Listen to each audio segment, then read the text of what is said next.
Por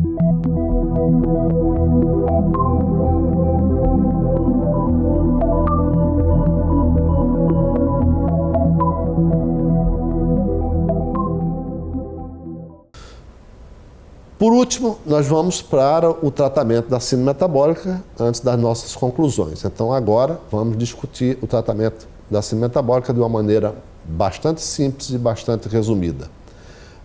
Se a síndrome metabólica está associada com a resistência à insulina, é claro que eu tenho que diminuir a resistência à insulina. E para diminuir a resistência à insulina, eu tenho os fatores aqui mutáveis e os fatores não mutáveis. Os fatores não mutáveis, genética, idade e algumas doenças raras, por exemplo, como a lipodistrofia, né? Evidentemente, eu não posso talvez atuar no momento aqui, mas eu coloco sob interrogação, porque já temos hoje, talvez eventualmente, a probabilidade de atuar, por exemplo, com doenças raras como a lipodistrofia, pelo menos atuar precocemente.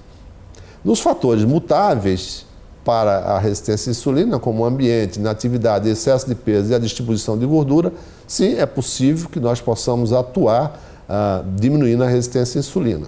Claro, aqui vocês têm que eu diminuindo a resistência à insulina, eu posso diminuir o risco de diabetes tipo 2, hipertensão, dislipidemia, disfunção arterial, disfunção endotelial e, por consequente, diminuir o risco de aterosclerose e de doença cardiovascular. O primeiro passo, a primeira intervenção para que eu diminua a resistência à insulina é exatamente o controle do peso. Então, perder peso, como eu demonstrei no início, que o ganho de peso está associado a um risco de desenvolver síndrome metabólica, é óbvio que perder peso é o principal e fundamental mecanismo para que eu diminua a resistência à insulina e, consequentemente, reverta a síndrome metabólica. Caso isso não seja possível, eu posso adicionar os chamados sensibilizadores de insulina. Metformina e asglitazona são os principais sensibilizadores de insulina. Hoje, com o advento de substâncias como os análogos de GLP-1, nós podemos atuar nos dois sentidos, porque perdendo peso, eu posso diminuir a sensibilidade da insulina, diminuir a resistência à insulina. Então, drogas anti-obesidade, drogas antidiabéticas que sensibilizem a ação de insulina ou façam perder peso estão dentro do capítulo de medicamentos que podem melhorar a síndrome metabólica ou, eventualmente, revertê-la. Vocês notem aqui uma coisa muito interessante, que é mostrar que a perda de peso simplesmente é capaz de diminuir enormemente a gordura intraabdominal. Notem aqui, antes de um tratamento para perda de peso e depois de um tratamento para perda de peso, a gordura intraabdominal medida por tomografia computadorizada. Agora, vejam que para uma perda de peso moderada, de cerca de 5 a 10%, a diminuição da gordura visceral foi de 20 a 40%. Então, é uma redução maior do que a perda de peso, é quase que exponencial. O sujeito perde 1 quilo, mas ele perde 3 quilos de gordura intraabdominal.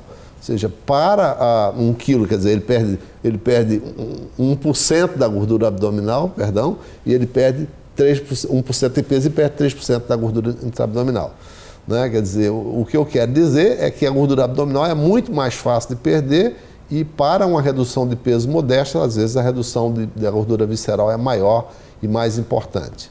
Daí a importância de que nós utilizemos a medida da cintura e não o peso como a variável mais importante no acompanhamento desses pacientes. Um estudo muito clássico hoje já e famoso, que é o estudo de prevenção do diabetes tipo 2, ou o estudo DPPP, ele mostrou uma coisa muito interessante. Vocês sabem que o estudo mostrou que havia uma diminuição de risco de diabetes tipo 2 quando nós fazíamos a mudança de estilo de vida, maior do que quando utilizamos a metformina e maior do que quando utilizamos um placebo. Agora, vamos ver o que aconteceu com a síndrome metabólica.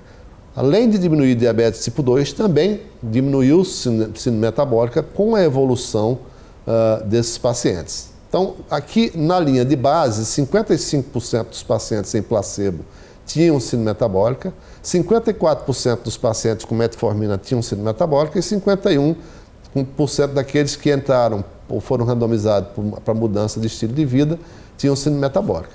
No follow-up, Os pacientes que tinham sido randomizados para placebo aumentaram a prevalência de síndrome metabólica. Vejam, eles passaram de 55% para 61%. Isso foi altamente significativo.